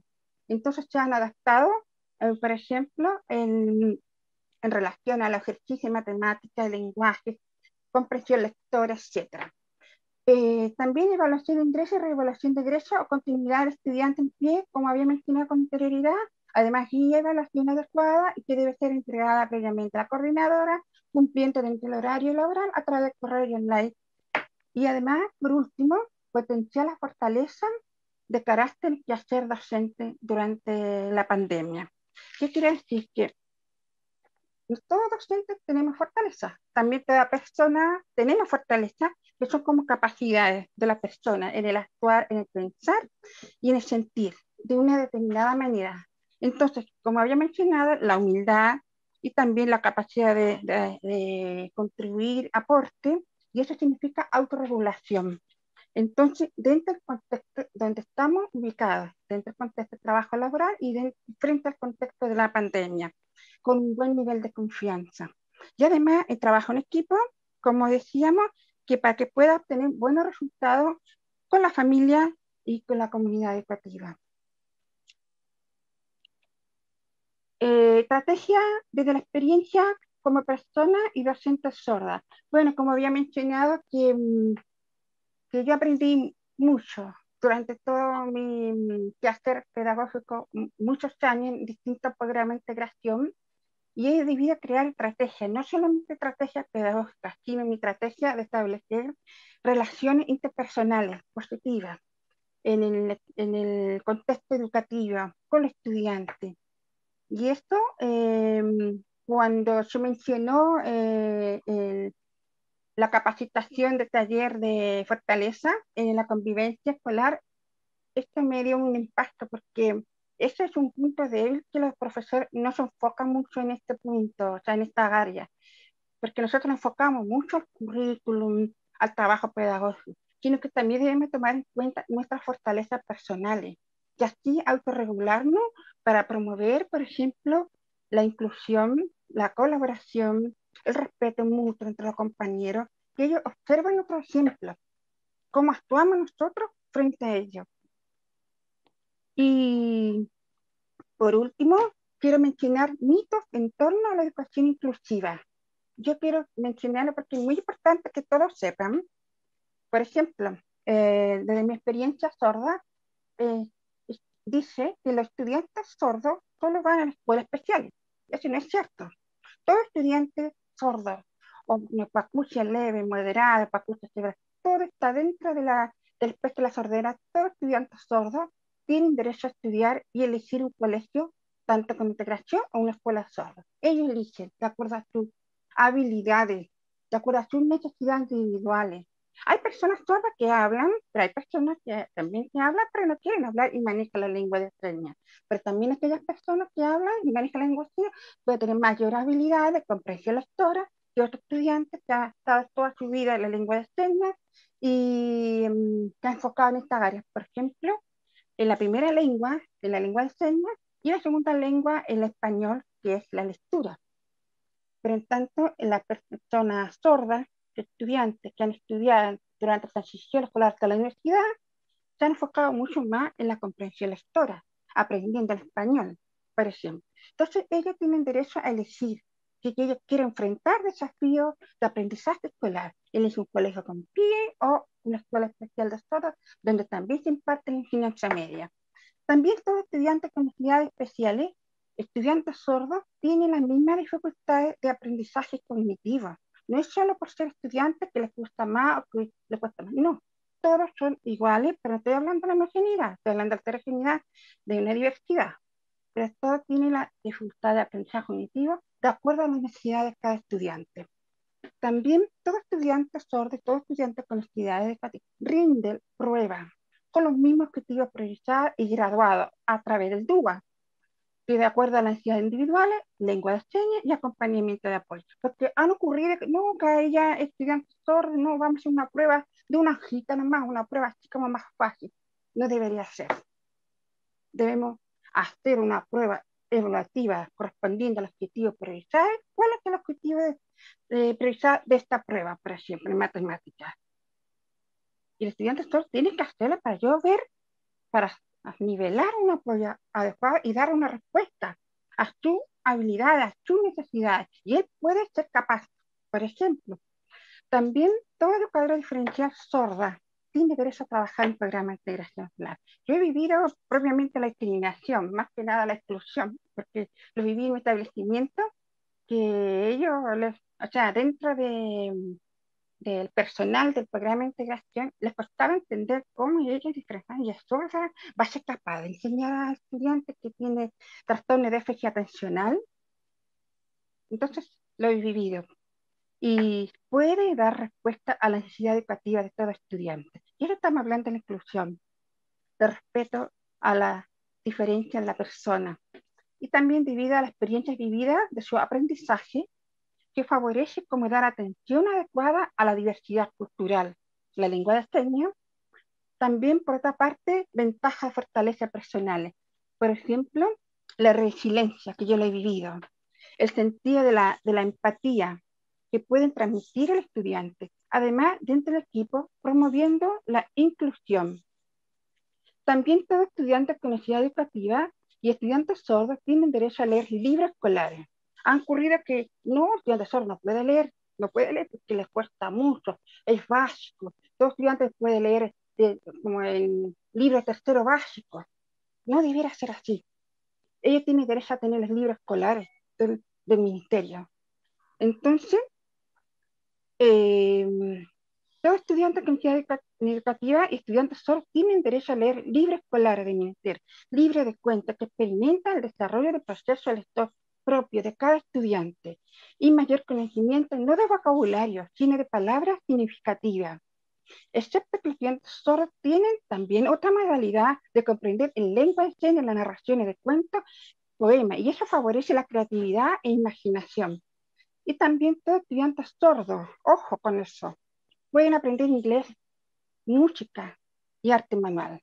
Y eso yo lo he vivido en otro colegio, qué increíble. Había niños que yo tenía porque yo nunca aprendí inglés, me costaba mucho, me gustaba más francés, porque era más fácil. Pero cuando estaba trabajando en el colegio, me sorprendí que los niños sordos, niños papucha, hablaban inglés, pero es como un juego. No hablando de una manera sistemática, sino como un juego entretenido con la profesora de inglés, y jugaba hablando inglés, hacían juegos. Y ellos hablaban de manera natural, después escribían sus celulares en el chat de WhatsApp en inglés, como un juego. Y eso me impresionó, que son aprendizajes enriquecedores. Y también música. Me sorprendía ver a una niña sorda que tocaba violín. Yo veía, como yo tengo audífonos digitales y puedo distinguir la música que escuchaba, pero ella feliz con tocando el violín, lo vivenciaba. Es un derecho de ella sentir las sensaciones de la música. Y también el arte manual. También hacían manualidades que no se observan en estos colegios. Entonces, ahí estamos hablando de todas las habilidades integradoras como personas, a desarrollarse como personas, y eso promueve a que sean buenos dibujantes, a que sean buenos tecnólogos, por ejemplo, en el área de computación. Y bueno, esto quería decir todo esto, y yo le agradezco por esta oportunidad. Muchas gracias. Excelente, Pamela. Antes de ir a las preguntas, agradecemos la interacción a través del chat de YouTube por sus comentarios positivos en la transmisión de educación inclusiva en tiempos de cambio. Pamela, tenemos la siguiente pregunta para ti. Ya, disculpe, ¿puedo hablar más fuerte y más lento cada pregunta? Y yo respondiendo cada pregunta. Okay. Y mientras Claudia me va interpretando para contextualizarme como apoyo visual de señas. Ok. ¿Cuáles crees que son los desafíos que se vienen en este nuevo inicio de año escolar, en este contexto de retorno a clases presenciales en pandemia? Los desafíos escolares, yo creo que son los desafíos personales de cada estudiante, la autorregulación de emociones. Eso es lo que se viven ahora, porque cada estudiante ya está estresado, se estresa mucho. Esos son los desafíos para nosotros de generar, promover, que ellos sigan participando, asistiendo a clases, que este proceso educativo sea exitoso. Esto es lo que nos piden. Ok, muchas gracias, Pamela. Adelante, Vania. Muchas gracias, Pamela, por compartir tu conocimiento, sobre todo en la época que estamos viviendo como país. Muchas gracias. Y bueno, antes de dar inicio a nuestra tercera exposición, invitamos a que todas las personas puedan interactuar a través de nuestro chat. Pueden ir a medida de que se va explayando el expositor, ir planteando sus preguntas, y también pueden ir compartiendo esta transmisión. Y luego, finalmente, nuestra última temática es el derecho a la educación inclusiva en la nueva Constitución chilena. Esta tercera parte está dirigida por Matías Poblete Sandoval, presidente y fundador de la Fundación Chilena para la Discapacidad, actualmente candidato a constituyente por el Distrito 13. Adelante, Matías. ¿Qué tal? ¿Cómo están? Muy buenas tardes. No sé si me escuchan bien ahí. Sí. Perfecto. Bien, esta es la última exposición de este webinar organizado por la Fundación Chilena para la Discapacidad, Educación en tiempos de cambio. El mundo está experimentando cambios y nuestro país también lo está haciendo. Y uno de ellos es la redacción de una nueva constitución. El 25 de octubre, en un plebiscito en el que participó ampliamente la ciudadanía, se discutió respecto de si se debía o no modificar la constitución que nos rige, y ganó el apruebo. Y eso ha dado espacio a que hoy tengamos que elegir ahora a los convencionales constituyentes el día 11 de abril para definir quiénes redactarán esta nueva constitución. Y hay muchos elementos que considerar en esta redacción, y uno de ellos es la educación. Por eso es que como parte de este concepto de educación en tiempos de cambio, hemos querido abordar cómo podemos consagrar el derecho a una educación inclusiva en una nueva constitución. Entonces, dado que yo tengo discapacidad visual, Charey Chirino, que nos acompaña hoy día en esta transmisión, que es coordinadora regional de la Fundación Chilena para la Discapacidad, nos va a acompañar con la lectura de cada lámina y luego yo voy a ir haciendo los planteamientos que corresponden. Adelante, Charey. Ok. ¿Qué dicen las constituciones de otros países respecto de la educación inclusiva? La Constitución colombiana de 1991 establece en el artículo 54: es obligación del Estado y de los empleadores ofrecer formación y habilitación profesional y técnica a quienes lo requieran. El Estado debe proporcionar la ubicación laboral de las personas en edad de trabajar y garantizar a los minusválidos el derecho a un trabajo acorde con sus condiciones de salud. Bien, inicialmente quisiera que hiciéramos un poco de legislación comparada. Nuestro país consagra el derecho a la educación y consagra la libertad de enseñanza. En cuanto a lo primero, establece el acceso a la educación desde la enseñanza parvularia hasta la educación media, y en lo segundo, establece la libertad de abrir establecimientos educacionales de manera que tanto el sector público como el privado puedan entregar servicios de educación. Mucho más que eso, la Constitución chilena no nos dice. Sí hace una definición amplia de lo que es educación como algo más trascendental que participar dentro del sistema educativo desde la educación parvularia hacia adelante. Evalúa, ¿cierto? O más bien plantea la educación como un proceso que vive el ser humano, ¿cierto?, a lo largo de todo su ciclo vital. Pero especificaciones respecto de la educación para las personas en situación de discapacidad no tenemos mucho. Existe hoy día una ley de educación inclusiva que no contempla elementos sustanciales para transformar el sistema educativo chileno, y a pesar de que hoy día existen los programas de integración escolar y algunos decretos como el decreto 83, el decreto 67 de educación, toda esta legislación aún es insuficiente para decir que Chile tiene un sistema de educación inclusiva. Pero miren lo que dice Colombia, una constitución de la década de los 90 que establece ciertos elementos asociados a la educación para las personas en situación de discapacidad de manera más específica. Sin embargo, estos elementos que están en esta Constitución tampoco propenden a un sistema de educación inclusiva. Sigamos adelante, Charey. La Constitución de Ecuador de 2008 establece en el artículo 48: el Estado adoptará a favor de las personas con discapacidad medidas que aseguren: 1. La inclusión social mediante planes y programas estatales y privados coordinados que fomenten su participación política, social, cultural, educativa y económica. 2. La obtención de créditos y rebajas o exoneraciones tributarias que les permitan iniciar y mantener actividades productivas. Y la obtención de becas de estudio en todos los niveles de educación. Bien, aquí tenemos un acercamiento mayor a la educación inclusiva, puesto que el Estado está mandatado a implementar planes y programas que sean propendientes a la inclusión, y estos planes y programas consideran la educación de las personas en situación de discapacidad. También se habla en esta Constitución de becas y beneficios que van en una línea más del financiamiento del sistema educativo, más que generar, ¿cierto?, herramientas para que la inclusión sea una realidad.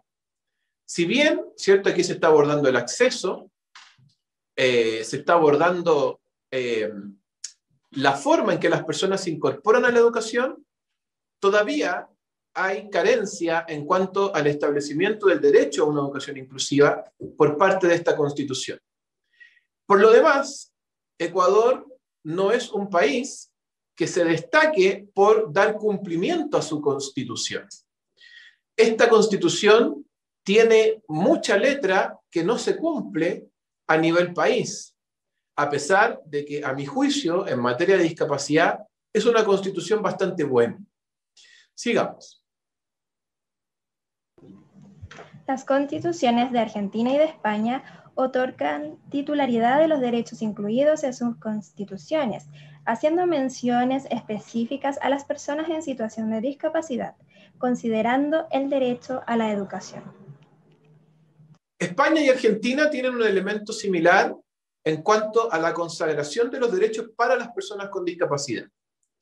En términos muy simples, lo que hacen ambas constituciones es indicar, ¿cierto?, que los derechos que aquí se consagran, refiriéndome a las constituciones de Argentina y España, también son aplicables a las personas en situación de discapacidad. Ambas constituciones establecen que los derechos consagrados en ellas también son aplicables a las personas en situación de discapacidad. Distinción que nuestra Constitución no realiza. Sin embargo, tampoco existe una especificidad respecto de llevar adelante la protección, la promoción, el ejercicio de los derechos de las personas en situación de discapacidad de una manera que sea plausible y de una manera que permita que realmente esto tenga un cumplimiento. No es fácil, obviamente, generar un espacio de inclusión en un cuerpo legal que tiende a ser denso, técnico, difícil muchas veces de comprender. Pero hoy día nuestro país tiene la oportunidad de innovar en esta materia y de ser el primer país en Chile que consagre un derecho tan importante como es el derecho a la educación inclusiva. La Fundación Chilena para la Discapacidad realizó un estudio respecto de constitución y discapacidad que ustedes pueden conocer en el sitio web www.fchd.cl, en la sección de estudios, y hay antecedentes importantes que se levantaron a partir de las demandas de las propias personas en situación de discapacidad y de otras organizaciones de la sociedad civil que están dedicadas al mundo de la discapacidad. Adelante, Cherey. Constitución y discapacidad, propuesta para el debate constitucional. En cuanto al derecho a la educación, la Fundación Chilena para la Discapacidad insiste en la necesidad de mejorar el sistema actual, en beneficio del acceso, la permanencia y la participación de las personas en situación de discapacidad en los procesos de enseñanza y aprendizaje. De esta manera, proponemos una reforma al sistema educativo vigente para conformar un único sistema de educación inclusiva, en el cual estudiantes con y sin discapacidad construyan una comunidad educativa donde nadie sea excluido, dejando atrás los programas de integración escolar para contar con mayores recursos y formación docente, para propiciar así una inclusión plena y efectiva en la educación. FCHD 2020. Bien, con mayor profundidad usted va a poder analizar este planteamiento. Si descarga este estudio, lo revisa, pero en términos muy simples, ¿qué es lo que queremos decir? Primero, que la Constitución chilena nada dice de la educación de las personas en situación de discapacidad y nada dice de la educación especial. Sin embargo, al alero de otras normativas, se establece la creación de un sistema educativo que se divide en dos: el sistema regular y el sistema especial de educación. En el sistema especial están las personas en situación de discapacidad y en el sistema regular están los estudiantes que no están en situación de discapacidad y algunos que sí están en situación de discapacidad. ¿Qué genera esto? Primero, que tengamos un Ministerio de Educación que tiene que trabajar a dos frentes: educación regular y educación especial. En términos de administración del Estado, esto genera que muchos recursos se vayan en pagos de honorarios, en gastos administrativos, en la mantención de estos sistemas por separado. Eso podría ser más eficiente si existiera un único sistema de educación que fuera inclusivo, donde puedan trabajar en conjunto con un objetivo común, que es la educación de todos los estudiantes, y no que estemos separados, la educación regular, preocupada del CINCE, de la prueba de acceso a la universidad o a la educación superior, y la educación especial, ¿cierto?, de mantener la atención de las necesidades educativas especiales. Este sistema educativo que tiene nuestro país es un sistema caro y es un sistema que, si bien ha tenido mejoras, no es un sistema de educación inclusiva. Yo quiero decirlo, cuando se creó la Ley de Educación Inclusiva, había una expectativa muy grande entre las personas en situación de discapacidad, que no llegó a ninguna parte. Porque si bien hoy día probablemente existen menos barreras de acceso a la educación por parte de los estudiantes en situación de discapacidad, lamentablemente no se termina de atender, como ya lo decía Sandra, la permanencia, la participación, el aprendizaje de estos estudiantes en una educación regular. Y es más, todavía los establecimientos educacionales dicen que gana de tener a este estudiante con discapacidad aquí con nosotros.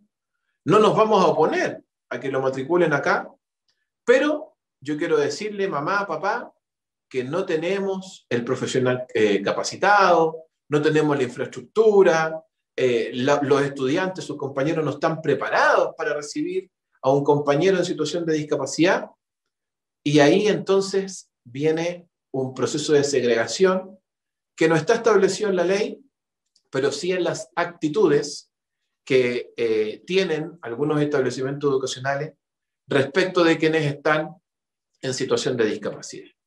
Adelante, Chavey.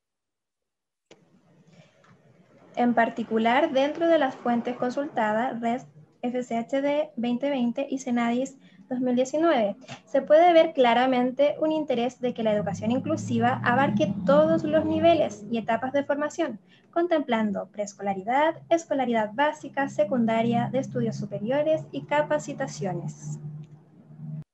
Bien, hoy día, en este sistema que no es inclusivo, pero que sí tiene elementos que ayudan a la atención de las necesidades educativas especiales, en la básica y en la media particularmente, aún persiste la falta de apoyos especializados y regulados por norma en la educación parvularia y en la educación superior. No todos los establecimientos educacionales de enseñanza superior cuentan con programas de apoyo al aprendizaje de sus estudiantes con discapacidad. Muchos de ellos, a veces, me refiero a los establecimientos de educación superior, generan programas de integración o de inclusión o de apoyo que duran 2 años y luego ya no tienen continuidad de financiamiento. Esos programas no pasan más allá de ser una iniciativa incipiente, no trasciende. Por lo tanto, los apoyos que se reciben muchas veces por 2 años, hasta 3, por parte de los estudiantes en situación de discapacidad, luego dejan de existir. Y eso obviamente genera una inestabilidad en el proceso de formación de estos estudiantes. ¿Y qué decir de lo que pasa con los estudiantes sordos, que tienen que concursar para tener un intérprete que les acompañe en la educación superior?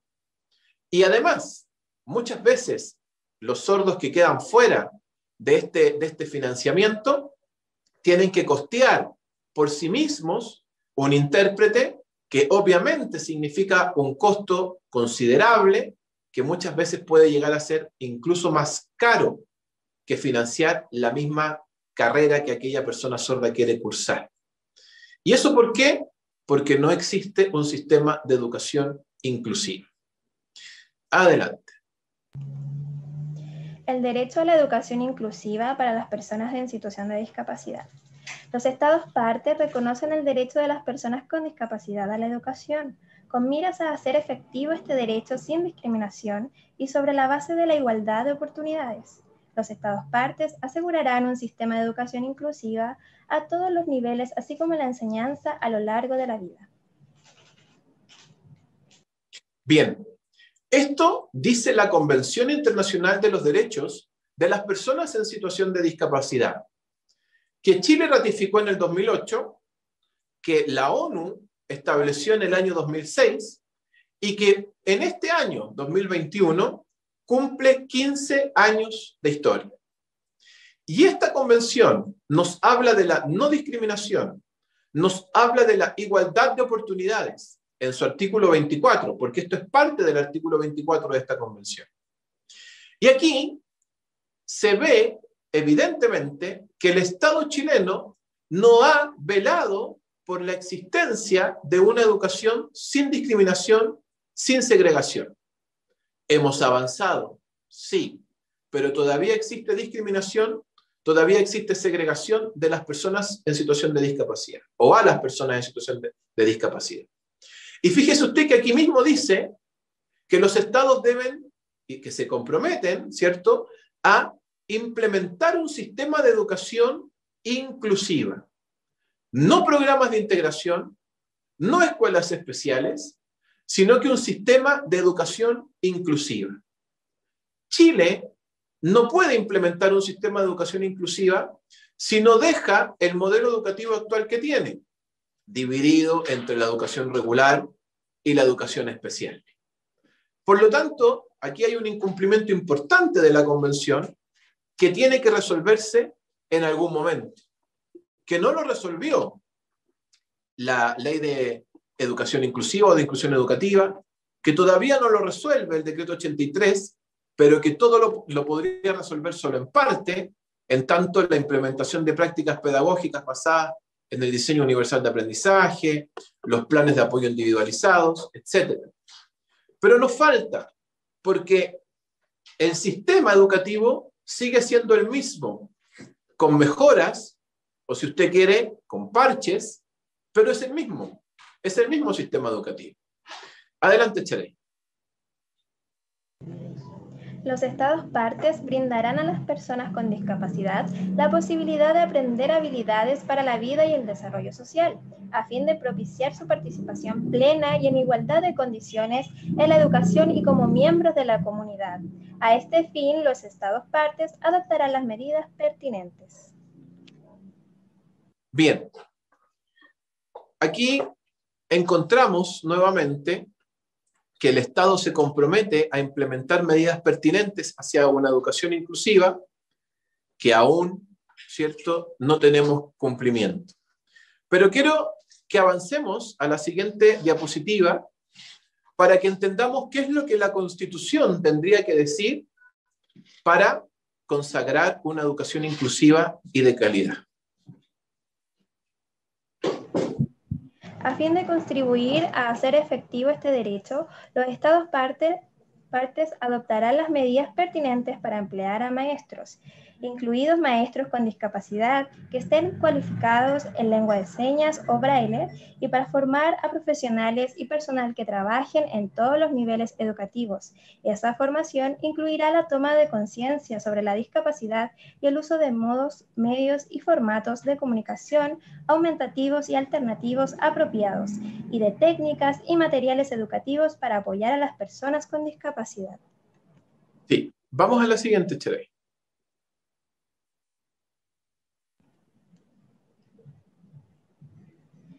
Los Estados partes asegurarán que las personas con discapacidad tengan acceso general a la educación superior, la formación profesional, la educación para adultos y el aprendizaje durante toda la vida sin discriminación y en igualdad de condiciones con las demás.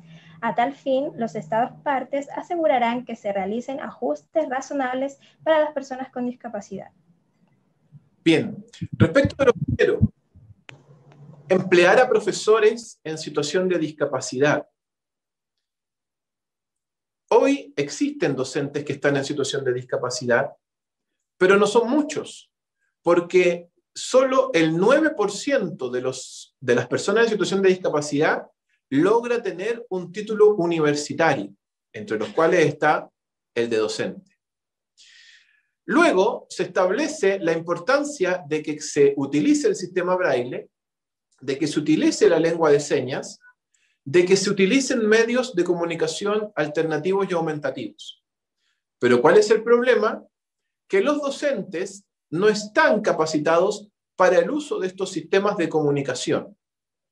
Por lo tanto, no pueden implementarlos porque no cuentan con las herramientas para ello. ¿Cómo entonces podría generarse una educación inclusiva si no se mejora la formación docente? Es imposible hacerlo. También se habla en este último articulado que leyó Charey que se debe consagrar, ¿cierto?, también los sistemas de apoyo en la educación superior. Y ya hemos hablado de ello. En la básica, en la media, existe una norma que regula los programas de integración escolar, pero no así en la educación superior. Adelante. Última diapositiva. La consagración del derecho a una educación inclusiva y de calidad. El Estado de Chile deberá garantizar el derecho a la educación, propiciando el acceso, la permanencia y el aprendizaje para todas las personas y en todos los niveles educativos, dentro de un único sistema de enseñanza que garantice la inclusión, la no discriminación y la igualdad de oportunidades. ¿Cuál es mi propuesta para esta nueva Constitución desde el punto de vista de consagrar el derecho a una educación inclusiva? Primero, que exista un único sistema educativo, que no tenga una fragmentación entre lo regular y lo especial. Que este sistema educativo no solamente asegure el acceso, sino que la permanencia de los estudiantes, la participación y, por cierto, el aprendizaje. Nuestra actual Constitución no consagra el derecho a la educación como el derecho a aprender. Lo consagra más bien desde un punto de vista del acceso, de la cobertura. Pero tenemos que avanzar, porque muchos estudiantes que ingresan a la educación, regular, ¿cierto?, no tienen cómo aprender muchos de los contenidos que están en el currículum porque enfrentan una situación de discapacidad. Este sistema tiene que además asegurar la inclusión, tiene que ser un sistema inclusivo, tiene que dejar afuera la discriminación y tiene que garantizar la igualdad de oportunidades. En el sentido de que si vamos a tener un currículum que nos permita, ¿cierto?, formar a las personas que queremos formar para el Chile del futuro, esa enseñanza tiene que ser inclusiva, no puede discriminar a las personas porque la educación no puede tener un componente discriminatorio. Otros elementos sí. Cuando usted va a trabajar y postula un empleo, obviamente que la elección tiene un componente discriminatorio, pero cuando la educación se estima que es un derecho, no puede tener ningún componente que discrimine, menos a las personas en situación de discapacidad. Y para ello es importante que exista igualdad de oportunidades. Pamela decía, los estudiantes sordos tienen que leer los textos, ¿cierto?, del Ministerio de Educación, cuando los estudiantes sordos tienen una lengua distinta, una cultura distinta, que muchas veces no se condice o no hay una relación tan directa con los oyentes. Por lo tanto, también ocurre esto, ¿cierto?, con los pueblos originarios. Tenemos que avanzar incluso al diseño de material que sea más inclusivo, basado probablemente en las tecnologías, para que podamos tener una educación que sea para todos. Muchas gracias por este espacio, por estar aquí con nosotros, y quiero darle las gracias, aprovechar a Claudia Alzamora, nuestra intérprete en lengua de señas que nos ha acompañado el día de hoy. Muchas gracias. Ok. Han sido respondidas algunas preguntas con la misma exposición. La última pregunta que nos quedaría entonces es, Como constituyente, ¿está de acuerdo con el retorno a clases presenciales para personas en situación de discapacidad? No, y lo he dicho muchas veces.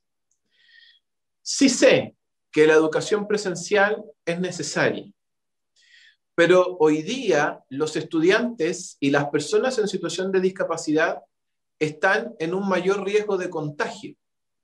Los ciegos tenemos que tocar en el transporte público, en el trayecto, ¿cierto?, al establecimiento educacional.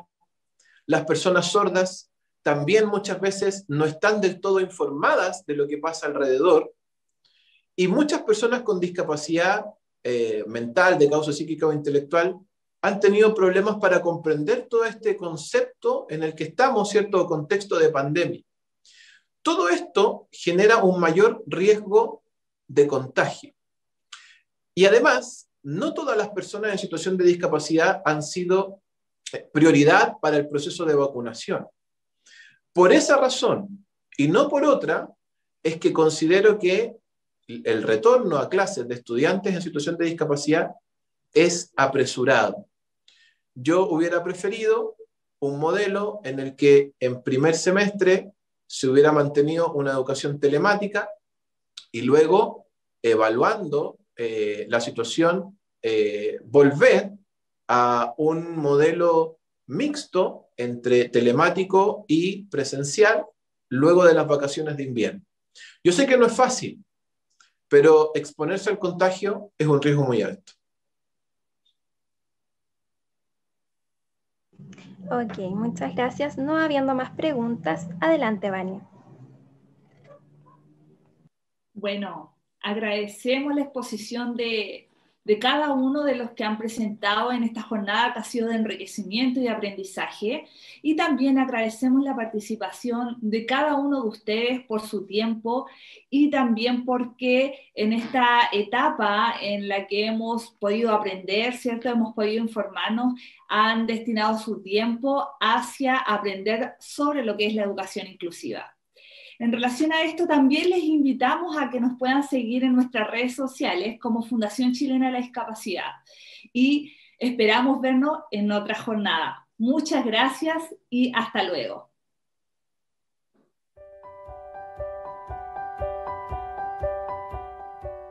La educación es un tesoro, y la educación inclusiva es un sueño que podemos hacer realidad.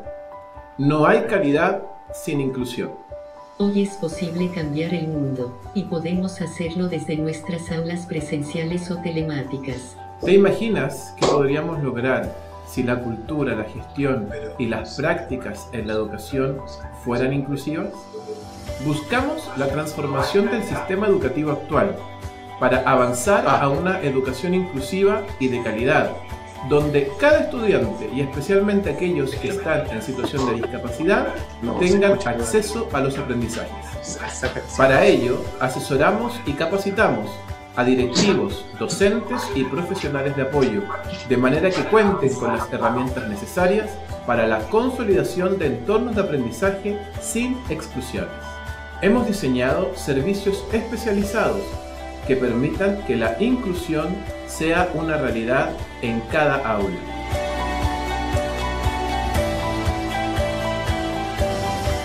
Si quieres conocer nuestros programas, escríbenos a at@fchd.cl. Visita nuestro sitio web www.fchd.cl y síguenos en nuestras redes sociales.